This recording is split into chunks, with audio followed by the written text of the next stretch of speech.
साल हर किसी के जीवन में नई उम्मीदें और नए अवसर लेके आता है और इस नए साल के अवसर पर हम सभी को एक प्रेरणा की जरूरत होती है ताकि हम सब अपने जीवन को एक नई दिशा दे सकें। और जब बात प्रेरणा की होती है तो हमें डॉक्टर भीमराव अंबेडकर जैसे महान नेता को याद करना चाहिए, जिनकी कड़ी मेहनत, संघर्ष और समर्पण ने न केवल भारतीय समाज को बल्कि इस पूरी दुनिया को एक नया दृष्टिकोण दिया है।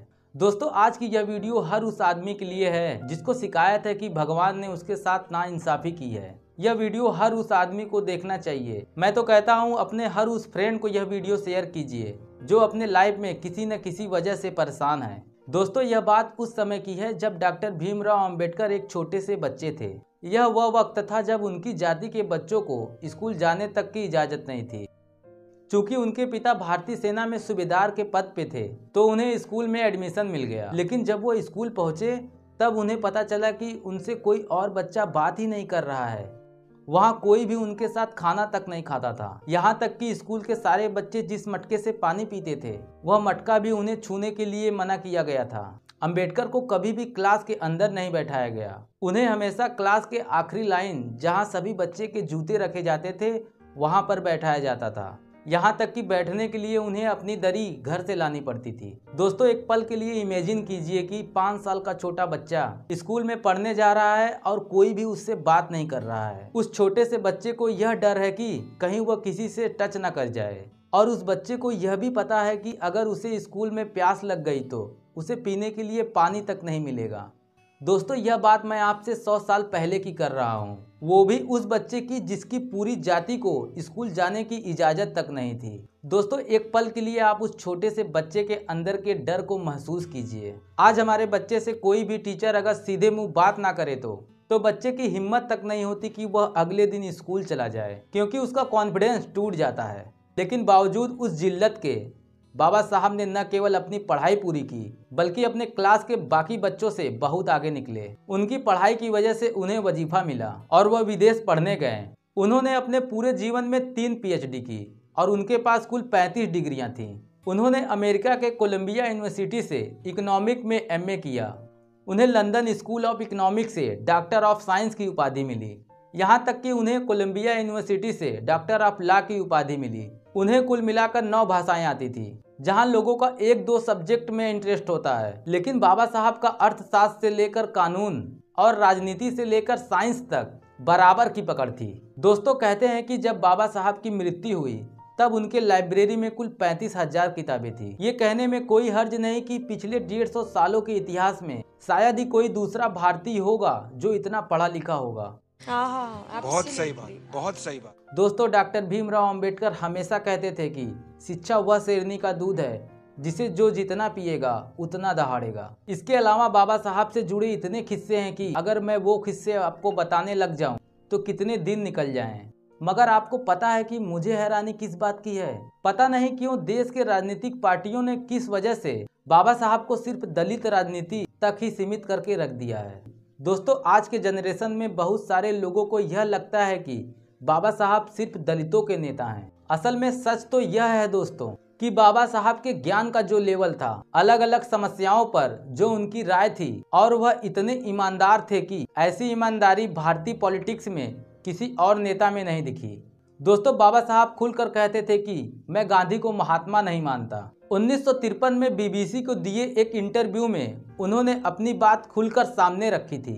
अपने दिए इस इंटरव्यू में अंबेडकर जी ने गांधी जी पर अपने विचार खुलकर सामने रखे थे। अगर आपको यह इंटरव्यू देखना है तो मैं डिस्क्रिप्शन में इसका लिंक डाल दूंगा, आप सब वहां से इसे देख सकते हैं। दोस्तों, आपको जानकर हैरानी होगी कि डॉक्टर भीमराव अंबेडकर की मृत्यु 1956 में हुई थी और संसद के सेंट्रल हॉल में उनकी तस्वीर 1990 तक लगाई ही नहीं गई थी। बाबा साहब का तस्वीर संसद के सेंट्रल हॉल में तब लगी जब VP सिंह की सरकार आई। एक पल के लिए जरा सोच के देखिए दोस्तों, बाबा साहब जो उस वक्त अपनी मेहनत के दम पर अमेरिका और ब्रिटेन जैसे बड़े देशों के कॉलेजों में पढ़ाई की, जब वो भारत आए तो भी उन्हें अपने दलित होने की वजह से लगातार अपमान झेलना पड़ा।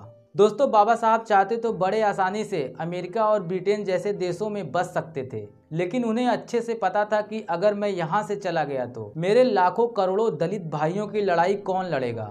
अगर मैंने इन लोगों को इकट्ठा नहीं किया अगर मैंने भारतीय समाज को नहीं हिलाया, उन्हें नहीं बताया कि हम दलितों के साथ क्या हो रहा है, तो ये सब कौन करेगा। दोस्तों, मेरी नज़र में डॉक्टर भीमराव अंबेडकर पिछले 150 सालों के सबसे वेल रेड, हिम्मती और ईमानदार नेता थे, जिन्हें जितनी इज्जत, जितना सम्मान मिला, वो उससे कई ज्यादा के हकदार थे। बहुत सही बात, बहुत सही बात। मेरा तो यह भी मानना है कि जब हम कभी भी अंबेडकर जी की बात करते हैं तो सिर्फ उन्हें दलित राजनीति या दलित पॉलिटिक्स से जोड़कर ना देखा जाए। दलितों के लिए उन्होंने जो किया उसका तो कोई मुकाबला ही नहीं है। लेकिन डॉक्टर भीमराव अंबेडकर का काम इतना बड़ा है, उनके विचारों का स्पेक्ट्रम इतना बड़ा है कि हमें उन सब पर बात करनी चाहिए और उनके विचारों से हमें सीखना चाहिए। दोस्तों, जो काम अमेरिका के लिए अब्राहम लिंकन और मार्टिन लूथर किंग ने किया था, उससे कई ज्यादा बड़ा काम बाबा साहब ने भारत के लोगों के लिए किया है। मेरी नज़र में वह इस भारत के सच्चे राष्ट्रपिता हैं। इतिहास ने भले ही उनके साथ न्याय न किया हो, लेकिन हम सबको यह गलती नहीं करनी है। उनके नाम पर हो रही राजनीति से ऊपर उठकर हमें उनको पढ़ना होगा, हमें उनके काम को समझना होगा और उनकी सोच को आगे ले जाना होगा। एक बार फिर से बाबा साहब को दिल की गहराइयों से कोटि कोटि प्रणाम।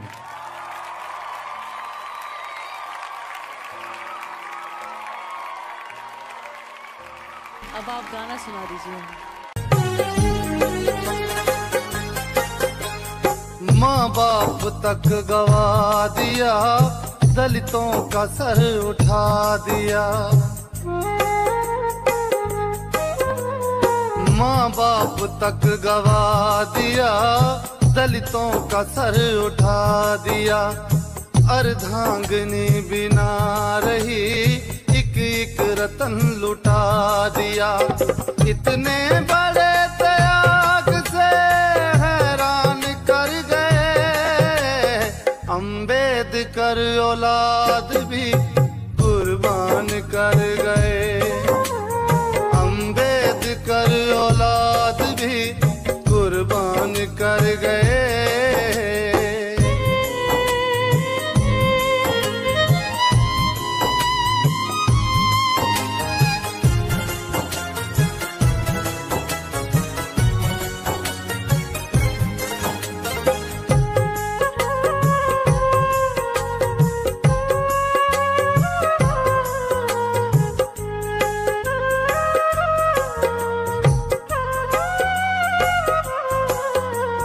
कितना दर्द समाज की खातिर वो जर गए।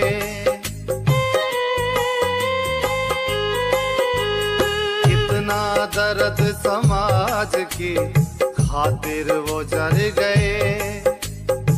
बच्चे नादान चार थे, बेइलाज मर गए। शिक्षित मेरा समाज हो, फरमान कर गए। अंबेडकर औलाद भी कुर्बान कर गए। अंबेडकर औलाद भी कुर्बान कर गए। साहब, हमारे बेटे का कल देहांत हो गया। आपको ये खबर देते हुए मुझे बहुत दुख हो रहा है। वो बहुत बीमार था, इलाज के लिए पैसे नहीं थे। हमारे लिए अपनी पढ़ाई का नुकसान मत करना, तबीयत का ख्याल रखना। यहाँ सभी आपको याद करते हैं। चिंता न की औलाद की, सब कुछ गवा दिया।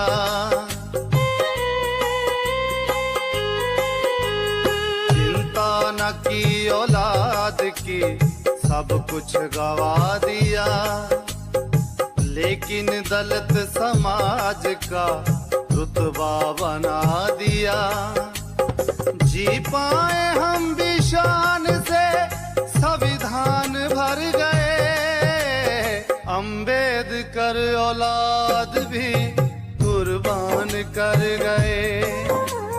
अंबेडकर औलाद भी कुर्बान कर गए।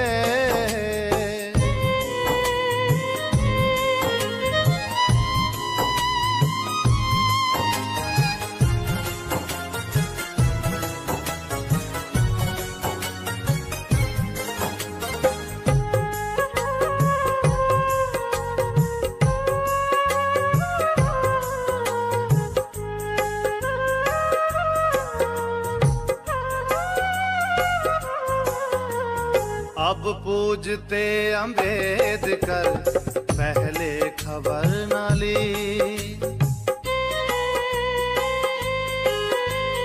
अब पूजते अंबेडकर पहले खबर न ली। जीते जी उस महान की हमने कदर न की। फिर भी वो राही कौम का सम्मान कर गए। अंबेडकर औलाद भी कुर्बान कर गए। अंबेडकर औलाद भी कुर्बान कर गए। है अंबेडकर औलाद। दोस्तों, इस विषय पर अपने विचार और अपने सुझाव हमें जरूर बताएं। एक बार फिर से आप सभी को नव वर्ष की हार्दिक शुभकामनाएं। मिलते हैं अगले वीडियो में, तब तक के लिए जय भीम, जय भारत।